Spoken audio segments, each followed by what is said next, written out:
বিদ্যুৎ ও জ্বালানি খাতে উন্মুক্ত দর প্রতিযোগিতার মাধ্যমে গেল ৬ মাসে ৭৫০ থেকে ৮০০ কোটি টাকা সাশ্রয় করেছে সরকার।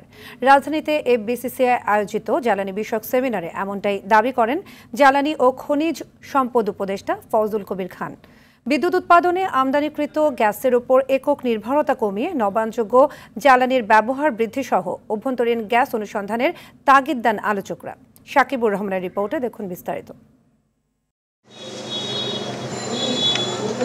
গেল কয়েক মাস ধরে আবাসিক ও শিল্পে ভয়াবহ গ্যাস সংকটে ভুগছে দেশের মানুষ। বিশেষ করে মাস দুয়েক হলো আবাসিকে রান্না করার পর্যাপ্ত গ্যাস মিলছে না। আবার জ্বালানি সংকটে আর্থিক ক্ষতিগ্রস্ত হচ্ছে শিল্প প্রতিষ্ঠান।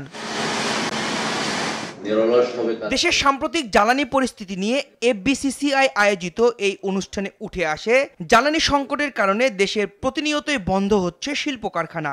টোটাল গ্যাস ডিস্ট্রিবিউশনের 11% যাচ্ছে, যার ভিতরে আমি বলবো যে ওরা গ্যাস পায় না, তাহলে গ্যাসটা যায় কোথায়?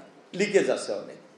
এই যে হাজার হাজার লক্ষ লক্ষ আপনার লিকেজের ভিতর দিয়ে যে কী পরিমাণ গ্যাস বাতাসে চলে যাচ্ছে আমরা নিজেরাও জানি না।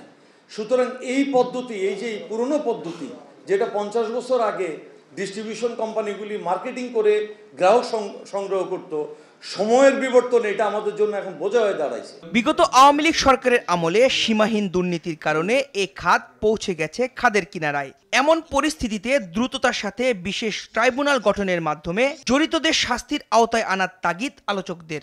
একতরফা ডিসিশনের কারণে এনার্জি সেক্টর, পাওয়ার সেক্টর যে কোথায় এসেছে এটা অকল্পনীয়, এবং এখান থেকে কিভাবে আমরা একটা সাস্টেনেবল জায়গায় যাব আমার কাছেও এটা ক্লিয়ার না, কারণ এর মধ্যে এত কঠিন সব সিদ্ধান্ত নিতে হবে যেটা পসিবলি সরকার নিতে পারবে না। ট্রাইব্যুনাল গঠনের প্রস্তাব গেছে, আবার যাবে ট্রাইব্যুনালটা। আশা করি রেগুলেটরি কমিশন চেয়ারম্যান তার বক্তব্যেই বলবেন এবং জ্বালানি উপদেষ্টা নিশ্চয়ই সেটাকে সমর্থন দেবেন।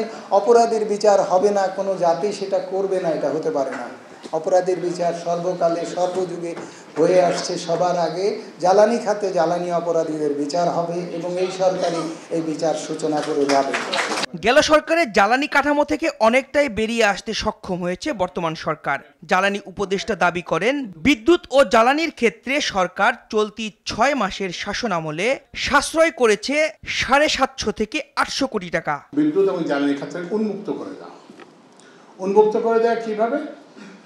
যে আগে ওই যে বললাম যে নেগোশিয়েট করে বিদ্যুৎ প্রকল্প, গ্যাস প্রকল্প দেওয়া যেত, আমরা বলছি যে না, এখন আর আমরা এইসব আলাপ আলোচনার মাধ্যমে কোনো কিছু করবো না। আমরা যা কিছু করবো একটা উন্মুক্ত প্রতিযোগিতার মাধ্যমে করবো। সরকার তো 6 মাস হতে চললো, আমরা কিন্তু বিদ্যুতের দাম বাড়াই নাই হচ্ছে যে এটা আমার পার্সোনাল ক্রুসাইড হিসাবে নিছে।